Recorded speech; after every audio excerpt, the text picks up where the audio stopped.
नमस्कार, मी Niranjan. Easy news मध्ये आपल्या सर्वांचं मनपूर्वक स्वागत. या देशामध्ये आता अभिव्यक्ती स्वातंत्र्यावर पूर्णतः बंदी आली आहे का? गेल्या काही दिवसांपूर्वी आपल्याला सर्वांना आठवत असेल, इम्रान प्रतापगडींनी सर्वोच्च न्यायालयामध्ये एक दावा दाखल केला होता. त्याच्या विरोधात गुजरातमध्ये दाखल केलेल्या पिटिशनला क्वॅश करावी म्हणून. आणि त्यावेळेला सर्वोच्च न्यायालयाने अतिशय सुस्पष्ट शब्दामध्ये हा आदेश दिला होता.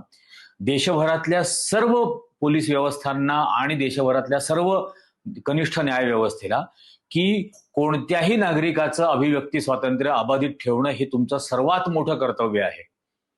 आणि त्या माणसानी बोललेलं एखादं वाक्य किंवा एखादी गोष्ट तुम्हाला मान्य नसली, तुम्हाला आवडत नसली, तरीही त्याला ते बोलण्याचा अधिकार आहे. हे अभिव्यक्ती स्वातंत्र्याचं संरक्षण तुम्हाला करावंच लागेल. हे आत्ता काही दिवसांपूर्वी सर्वोच्च न्यायालयाने इम्रान प्रतापगडीच्या केसमध्ये सांगितलं. त्यानंतर आता काय घडायला लागलंय, म्हणजे विशेषतः हे ऑपरेशन सिंदूर झाल्यानंतर अली खान महमुदाबाद नावाचे एक अशोका विद्यापीठाचे प्रोफेसर, आता अली खान महमुदाबाद हे कोण आहेत मुळात? तर अली खान महमुदाबादच्या वडिलांचं नाव राजा महमुदाबाद आणि ते स्वतः लंडन मधल्या इम्पिरियल कॉलेजमध्ये ॲस्ट्रोफिजिक्सचे प्रोफेसर होते. लंडन मधल्या इम्पिरियल कॉलेजमध्ये ॲस्ट्रोफिजिक्सचे ते प्रोफेसर होते. त्यांच्या आईचं नाव राणी विजय, ज्या जगतसिंग मेहता हे जे एक अकॅडमिशियन होते सुप्रसिद्ध, त्यांची मुलगी आहे. आणि एक सिनियर ब्युरोक्रॅट भारतामध्ये होते विक्रम मेहता, त्यांची ती सख्खी बहीण आहे. या राणी विजय या आणि राजा महमुदाबाद यांचा मुलगा अली खान महमुदाबाद, जे स्वतः कुटुंब एक अत्यंत उच्च शिक्षित कुटुंब आहे. लंडनमध्ये त्याचे वडील प्रोफेसर होते. आणि नुसते त्याचे वडील प्रोफेसर नव्हते, तर आज लखनौमध्ये जी लखनौ विद्यापीठ आहे, या लखनौ विद्यापीठाची संपूर्ण जागा ही याच्या अली महमुदाबादच्या वडिलांनी दान दिलेली आहे. म्हणजे शिक्षणाच्या प्रती किंवा त्या शहरामध्ये शिक्षणाची प्रगती व्हावी यासाठी या माणसाची केवढी कमिटमेंट होती की त्यांनी स्वतःच्या मालकीची जमीन मोफत दान देऊन टाकली जिथं विद्यापीठ बनवण्यासाठी. आणि जिथं आता सुप्रसिद्ध लखनौ विद्यापीठ आहे, ज्या लखनौ विद्यापीठात भाजपवाल्यांनी आता ज्योतिषशास्त्राचे विषय शिकवायला सुरुवात केली आहे, पण त्या लखनौ विद्यापीठाची जमीन ही याच्या वडिलांनी, राजा महमुदाबाद यांनी दिली. आणि अली महमुदाबाद हे स्वतः प्रोफेसर आहेत. ते स्वतः लंडनमध्ये उच्च शिक्षित आहेत, पीएचडी झालेले आहेत, एमफिल झालेले आहेत. आणि त्याच्यानंतर ते आता अशोका विद्यापीठामध्ये पॉलिटिकल सायन्स या विषयाचे प्राध्यापक म्हणून काम करतात. यांनी या सगळ्या ऑपरेशन सिंदूरच्या प्रकारानंतर ज्या वेळेला त्या सोफिया कुरेशी लेफ्टनंट कर्नल आणि विंग कमांडर व्योमिका यांना ज्या वेळेला पत्रकार परिषदेमध्ये भारत सरकारच्या वतीनं, संरक्षण मंत्रालयाच्या वतीनं पत्रकार परिषदा घ्यायला लावल्या, एक नाही, त्यांनी बऱ्याच पत्रकार परिषदा त्या 3-4 दिवसांमध्ये घेतल्या. आणि संपूर्ण वृत्तांत, हे जे काही सिंदूरच्या नावाने चाललेलं होतं त्याचा संपूर्ण वृत्तांत या दोघी जणी देत होत्या. आणि याच्या निमित्ताने म्हणजे या 2 महिलांना, आणि त्यातही एक मुस्लिम आणि एक हिंदू, अशा 2 महिला लष्करी अधिकाऱ्यांच्या वतीनं भारत सरकार प्रतिनिधित्व करतोय. आणि या निमित्ताने भारताने त्याची सेक्युलर इमेज जगभरामध्ये कशी दाखवली आहे, आणि नुसतं त्यांना पत्रकार परिषद घ्यायला पाठवण्यामध्येच भारताचा केवढा मोठा राजनैतिक विजय आहे पाकिस्तानच्या प्रॉपगंडाच्या विरुद्ध, अशा सगळ्या पोस्ट राईट विंग कडून, भाजप आणि RSS वाल्यांकडून सुरू झाल्या. त्याच्यानंतर या अली महमुदाबादनी एक फेसबुकवरती पोस्ट लिहिली. आणि ती पोस्ट त्यांनी लिहिली म्हणून हरियाणामध्ये कोणतरी एक ते मूर्ख काहीतरी एक महिला पदाधिकारी आहे, तिने आणि तिथल्या काय युवा मोर्चा वगैरे त्यांनी पोलीस कंप्लेंट दाखल केली. आणि त्यावरून हरियाणा पोलिसांनी दिल्लीला येऊन अली महमुदाबादला अटक केली. आता मुळामध्ये मुद्दाम ईजी न्यूजच्या आणि महाराष्ट्रातल्या सगळ्या दर्शकांसाठी त्यांनी लिहिलेल्या पत्राचा मराठी अनुवाद मी मुद्दाम इथं पूर्ण वाचून दाखवणार आहे. 8 मे 11:48 त्यांनी ते लिहिलंय. रणनैतिकदृष्ट्या भारताने पाकिस्तानमधील लष्कर आणि दहशतवादी नॉन स्टेट ऍक्टर्स यांच्यातील फरक संपुष्टात आणण्याचा एक नवा टप्पा सुरू केलाय. याचा अर्थ असा की कोणत्याही दहशतवादी संघटनेला पारंपरिक लष्करी प्रतिसाद मिळेल यामुळे पाकिस्तानी लष्करावर आता हा दबाव आहे की ते दहशतवाद्यांना आणि नॉन स्टेट ऍक्टर्सला पाठिंबा देऊ शकणार नाहीत, देऊन लपू शकणार नाहीत. खरं तर पाक लष्कराने या प्रदेशाला अस्थिर करण्यासाठी नॉन स्टेट लष्करीकृत गटांचा दीर्घकाळापासून वापर केलाय, तर आंतरराष्ट्रीय पातळीवर स्वतःला बळी म्हणून सादर केलंय.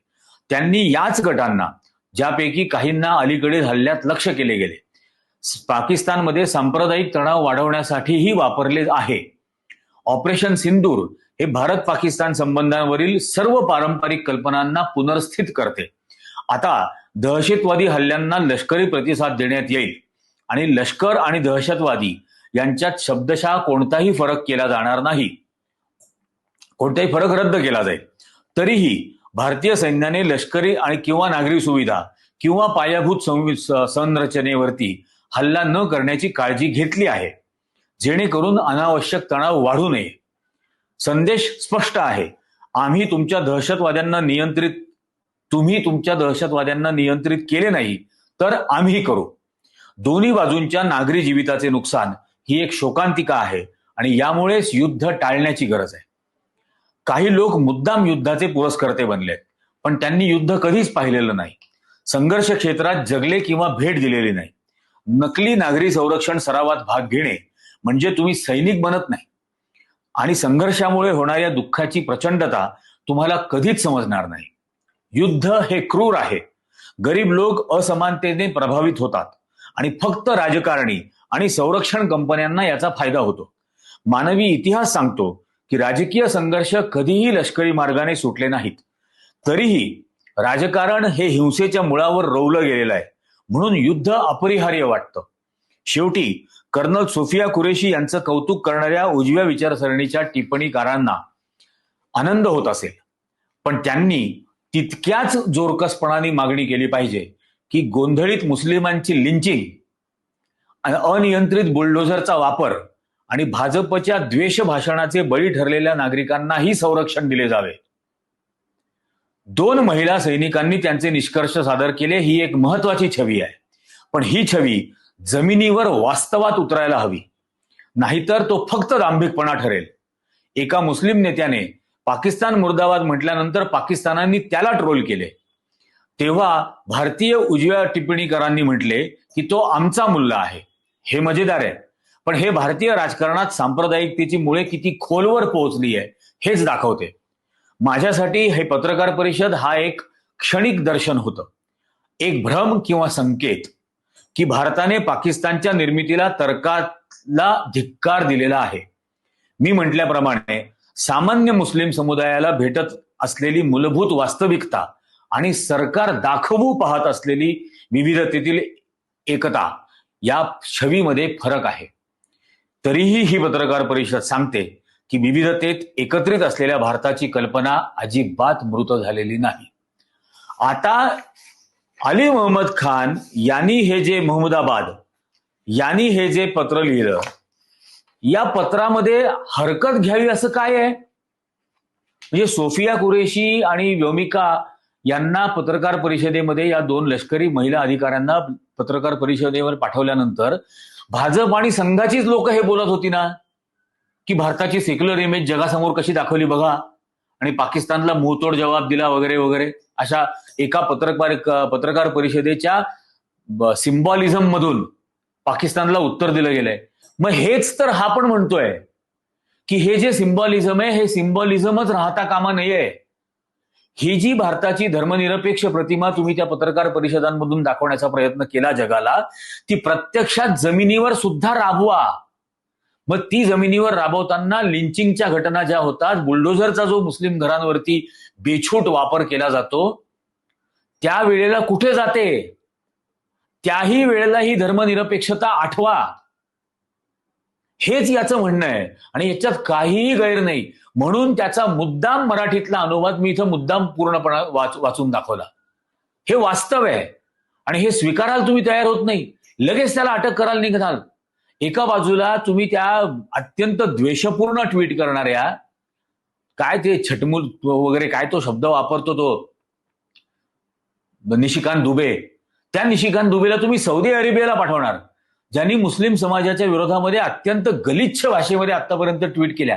बघा त्याच्या ट्विट, त्या पण आहेत. या निशिकांत दुबेला तुम्ही सौदी अरेबियाला पाठवणार ऑपरेशन सिंदूरचं हे सांगायला आणि पाकिस्तानची बाजू जी काही मांडली जाते ती खोडून काढण्यासाठी, आणि दुसऱ्या बाजूला हेच म्हणणाऱ्या, ही धर्मनिरपेक्षता देशभर जमिनीवर दिसू द्या असं म्हणणाऱ्या अली महमदाबादला तुम्ही तुरुंगात टाकता. आणि आता ही बातमी इंटरनेटच्या माध्यमातून जगात जाणार नाहीये का?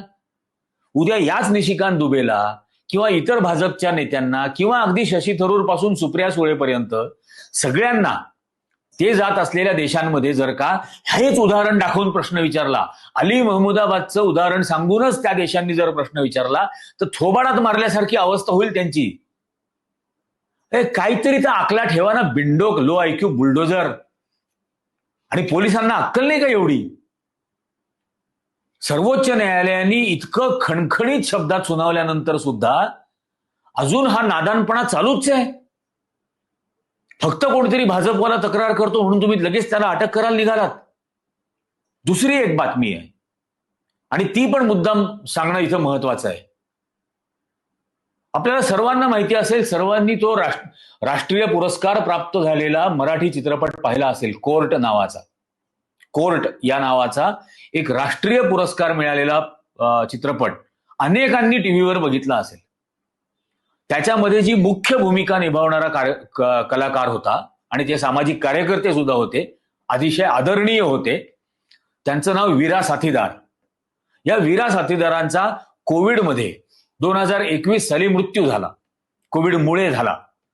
आपल्याला सगळ्यांना माहिती आहे की कोविडच्या काळामध्ये नरेंद्र मोदी या अमानवी प्राण्याच्या कृपेने देशभरातली लोक ऑक्सिजन आणि औषधासाठी तडफडत होती आणि नरेंद्र मोदी हा अमानवी प्राणी त्यावेळेला टाळ्या आणि थाळ्या वाजवायला सांगत होता. त्यावेळेला या वीरा साथीदार या सामाजिक कार्यकर्त्याचा मृत्यू नागपूरमध्ये झाला आणि त्यांचा मृत्यू झाल्यानंतर दरवर्षी त्यांची पत्नी पुष्पा या त्यांचा स्मृतिदिन हा दरवर्षी नागपूरमध्ये साजरा केला जातो. याही वर्षी 18-19 मेच्या आसपास वीरा साथीदारांचा स्मृतिदिन नागपूरमध्ये साजरा केला गेला.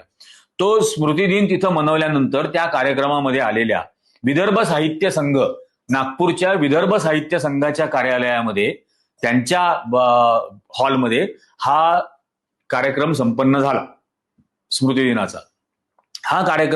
या कार्यक्रमामध्ये त्यानंतर तिथं असलेल्या कार्यकर्त्यांनी, पाकिस्तानी कवी होते फैज अहमद फैज, जगप्रसिद्ध कवी आहेत, त्यांचं एक गीत, अतिशय जगप्रसिद्ध गाजलेलं गीत आहे, ते गीत त्यांनी तिथं गाऊन वाचून दाखवलं. ते हम देखेंगे असं ते गाणं आहे आणि भारतामध्ये सुद्धा हे गाणं पॉप्युलर आहे. आता हे गाणं फैज अहमद फैजचं तिथं गायल्यानंतर त्याची बातमी काहीतरी टीव्हीवरती आली, एबीपी माझावरती माझ्या मते ती आली. नागपूरमध्ये राहणारे एक दत्तात्रय शिर्के म्हणून आहेत. त्या दत्तात्रय शिर्केंनी याच्याबद्दल पोलिसांमध्ये तक्रार केली की पाकिस्तानी कवीचं गाणं गायलं, अशी तक्रार दाखल केली आणि त्यामुळे नागपूरच्या पोलिसांनी नवीन असलेल्या भारतीय न्याय संहितेनुसार देशद्रोहाच्या सर्वात जवळ जाणाऱ्या कलमांप्रमाणे या आयोजकांच्या विरोधात आणि या पुष्पाताई ज्या आहेत, वीरा साथीदार यांची पत्नी वगैरे, यांच्या विरोधामध्ये गुन्हा दाखल केला आणि त्यांना काहीतरी म्हणे अटक केली या संदर्भात. आता पुन्हा हाच प्रश्न निर्माण होतो, या बेअक्कल लोकांना, ते कोण शिर्के आहेत मला माहित नाही, पण ते किंवा त्यांच्यासारखे जी लोक आहेत, यांना काही कविता, गाणं बिणं, त्याचा काही कॉन्टेक्स्ट, संदर्भ, काही अखला तरी आहेत का? एक गाणं म्हटलं म्हणून देशद्रोहाच्या जवळ जाणारे गुन्हे तुम्ही नोंदवणार. आता तेच फैज अहमद फैजचं संपूर्ण गाणं मी इथं वाचून दाखवतो, ते कविता मुद्दाम वाचून दाखवतो. आणि त्याची पार्श्वभूमी लक्षात घ्या.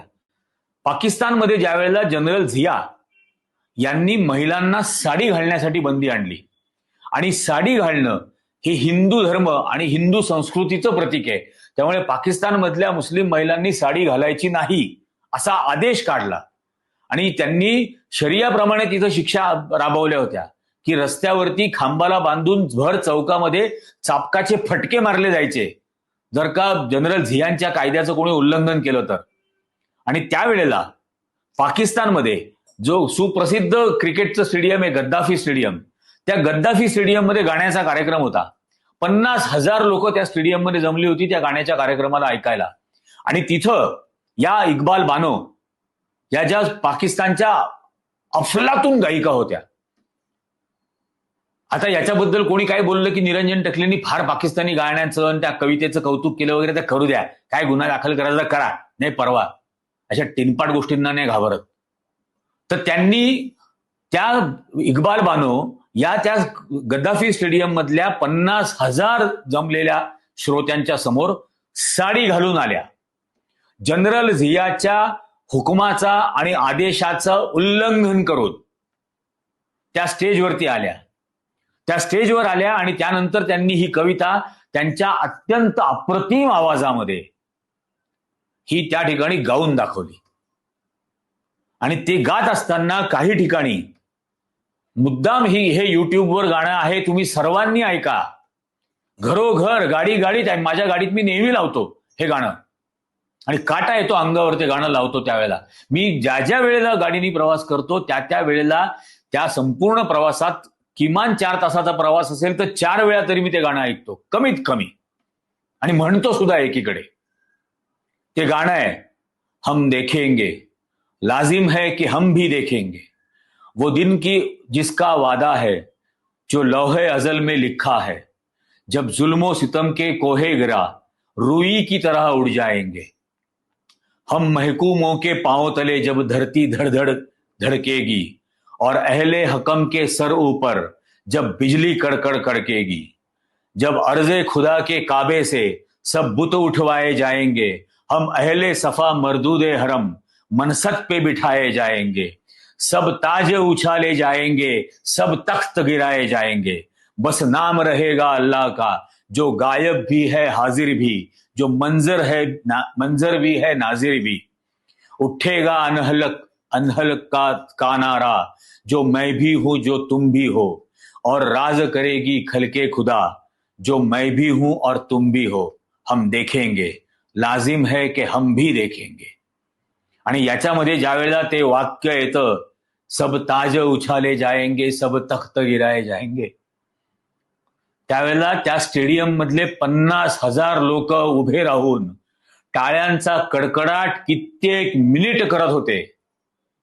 आणि त्या 50,000 टाळ्यांच्या 1,00,000 हातांनी वाजवलेल्या टाळ्यांच्या कडकडाटामध्ये प्रत्येक टाळ्यांचा कडकडाट ज्या ज्या वेळेला एक हात दुसऱ्या हातावर आपटत होता त्या वेळेला त्या जनरल झियाच्या हुकुमशाहीच्या थोबाडात मारली जात होती.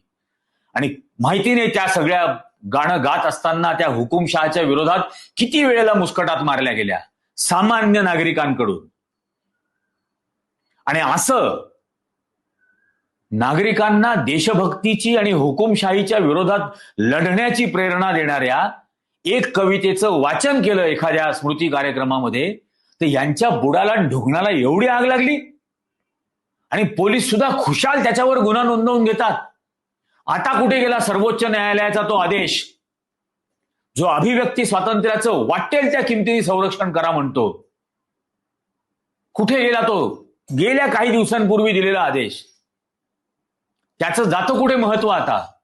अरे मुख्यमंत्र्याचं गाव, मुख्यमंत्र्याचं शहर, गृहमंत्र्याचं शहर, कोण काय तिथं सिंगल का कोण तिथं हे आहेत पोलीस कमिशनर, असा गुन्हा नोंदवलाच कसा जातो याचं उत्तर द्यायला लागेल.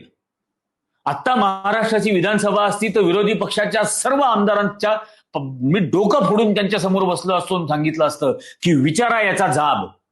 अजूनही सर्व पक्षांच्या विरोधी पक्षाच्या सर्व नेत्यांनी जाहीर पत्रकार परिषदा घेऊन याच्याबद्दलचा जाब विचारायला हवा की आता महाराष्ट्रातला आणि देशातला अभिव्यक्ती स्वातंत्र्याचा गळा आवळून टाकलेला आहे का? तुम्ही खून केलेला आहे का?